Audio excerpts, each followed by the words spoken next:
o mal que Deus transformou em salvação. De José a Jesus, desde o princípio da história bíblica, observamos um padrão divino que se repete.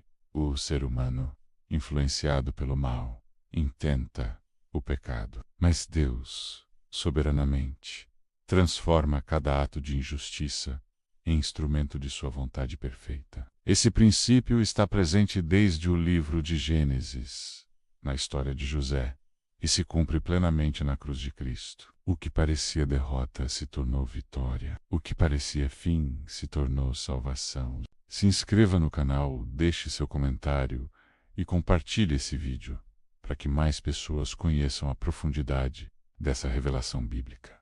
Juntos, vamos espalhar a mensagem de Cristo. Em Gênesis 37, a Bíblia narra a história de José, o filho amado de Jacó, por causa dos sonhos que Deus lhe deu. Sonhos que apontavam para sua futura exaltação e autoridade. José foi odiado por seus irmãos. O ciúme e a inveja cresceram a tal ponto que eles decidiram matá-lo. No entanto, movidos pela ganância, escolheram vendê-lo como escravo. E passaram os homens midianitas, mercadores, e alçaram e tiraram a José da cova e venderam José por 20 moedas de prata aos ismaelitas, os quais o levaram ao Egito.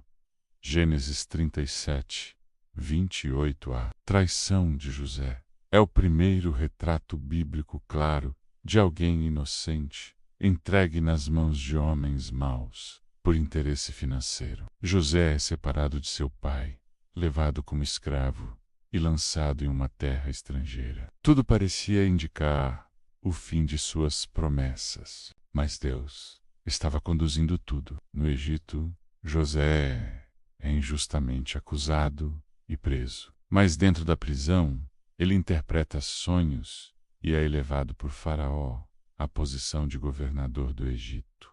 O mesmo José que foi vendido e humilhado. Agora se torna o salvador de sua família durante os 7 anos de fome. Quando seus irmãos o reencontram, arrependidos e temerosos, José declara uma das frases mais profundas de toda a Escritura: Vós bem intentastes mal contra mim, porém Deus o tornou em bem, para fazer como se vê neste dia, para conservar muita gente com vida. Gênesis 50, 20. Aqui se revela um princípio eterno do caráter de Deus. Ele transforma o mal em bem para cumprir seus propósitos. O sofrimento de um homem escolhido se torna a via da salvação de muitos. O valor pago pela traição de José, 20 moedas de prata, aparece novamente na profecia de Zacarias, séculos depois. O profeta descreve um episódio em que ele, representando o bom pastor rejeitado, é avaliado por um povo ingrato. E eu lhes disse: se bem vos parece, dai-me o meu salário, e, se não, deixai-o. E pesaram o meu salário, 30 moedas de prata. E o Senhor me disse: lança-o ao oleiro. Esse belo preço em que fui avaliado por eles. Zacarias 11, 12. 13. A expressão lança-o ao oleiro é profética e se cumpre literalmente em Mateus 27, 3 e 7, quando Judas, tomado de remorso após trair Jesus, devolve as 30 moedas e os sacerdotes compram com elas o campo do oleiro. Então se cumpriu o que fora dito pelo profeta Jeremias. Zacarias. No contexto, tomaram as 30 moedas de prata, preço em que foi avaliado aquele a quem alguns dos filhos de Israel avaliaram.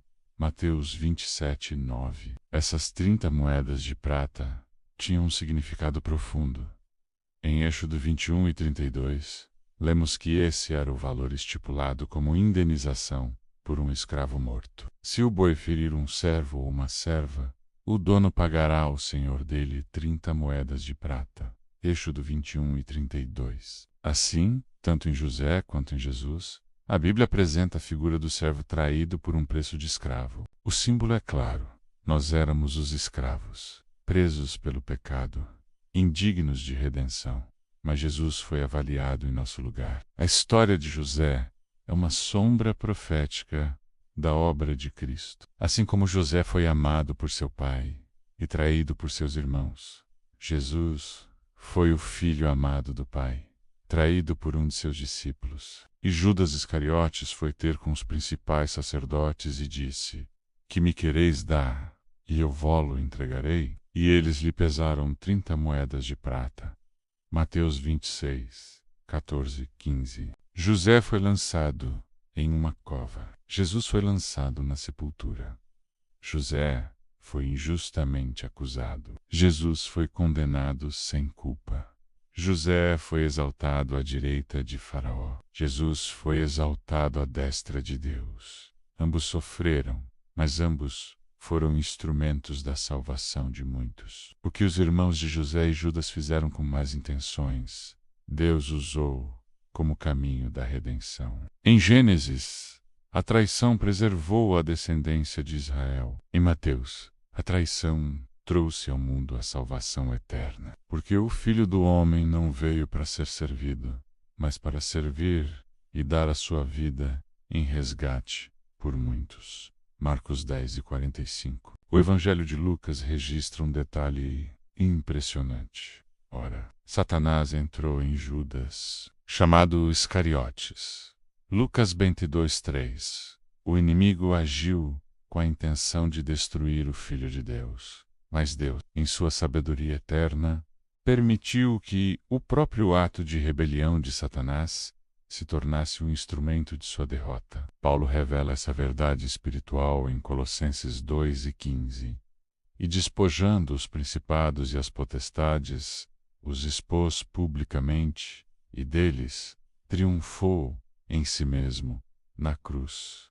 Aquilo que o inferno via como vitória foi, na verdade, a sentença final de sua derrota. Cristo venceu justamente no ponto em que parecia vencido. É o mesmo padrão visto em José. O sofrimento do justo se torna a glória do plano divino. O mal intentado é revertido pela soberania de Deus. Se tivessem conhecido, nunca teriam crucificado o Senhor da glória. 1 Coríntios 2, 8. As 30 moedas de prata representam o preço de um escravo. E essa é uma imagem poderosa do Evangelho. A humanidade, escrava do pecado desde Adão, precisava de libertação. Mas a liberdade exigia um preço. Alguém precisava pagar o valor do resgate. Porque fostes comprados por preço.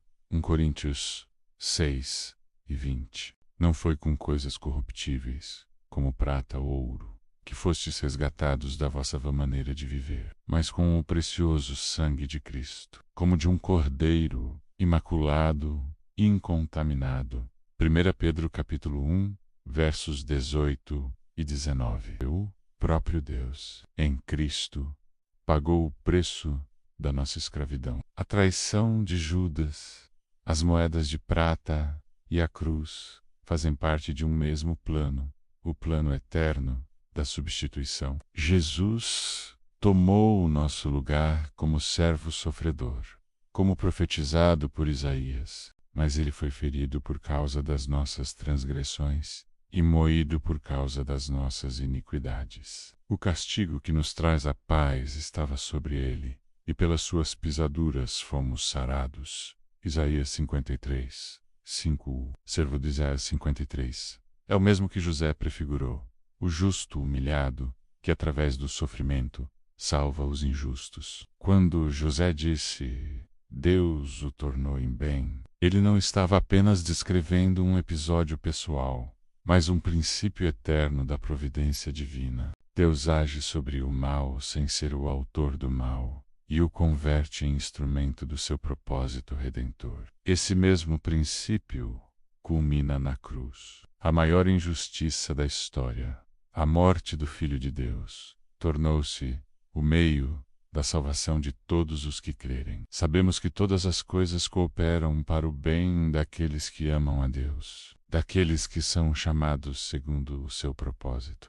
Romanos 8 e 28, que os homens intentaram como destruição, Deus transformou em redenção. A cruz, símbolo de vergonha, torna-se o trono da graça. A morte, símbolo do fim, torna-se o portal da vida eterna. Do Gênesis ao Apocalipse, o plano de Deus é coerente e perfeito. A história de José não é apenas uma narrativa moral, mas um tipo profético da obra de Cristo. E a traição de Judas não é um acidente, mas parte do plano soberano de Deus para derrotar o pecado e o diabo. O Cordeiro foi morto desde a fundação do mundo. Apocalipse 13:8. Antes mesmo da criação, o plano da cruz já estava determinado. O que acontece em Belém, no Getsêmani e no Gólgota já estava anunciado em sombras desde os patriarcas. Assim, José é uma antecipação do Cristo Redentor e Judas um instrumento, ainda que inconsciente, do cumprimento do propósito divino. O plano da salvação é a maior demonstração de que Deus reina soberano sobre todas as coisas. Nada escapa à sua vontade, nem mesmo as ações malignas dos homens ou dos demônios. O que o inimigo prepara para a destruição, Deus converte em caminho de glória. José foi traído e exaltado. Jesus foi crucificado e ressuscitou. Em ambos, o mal foi transformado em bem e o sofrimento produziu salvação. Essa é a mensagem eterna das Escrituras. O mesmo Deus que conduziu José no Egito e Cristo à cruz é o que conduz cada crente hoje. E ainda hoje ele transforma traições, perdas e injustiças em instrumentos de redenção. Porque assim como em Adão todos morrem, assim também em Cristo todos serão vivificados. Em Coríntios 15:22, no final, o mal nunca tem a última palavra. A última palavra sempre pertence a Deus. E essa palavra é salvação. Desde Gênesis até o Calvário, Deus demonstrou o mesmo princípio. O mal intentado pelo homem, ou por Satanás, é transformado em bem nas mãos do Criador. José foi vendido por 20 moedas de prata, Jesus por 30, mas ambos foram instrumentos da salvação divina. A história de José antecipa a cruz, e a cruz confirma o caráter eterno do plano de Deus. O mal se curva diante da soberania do bem, e a redenção triunfa onde parecia haver apenas tragédia.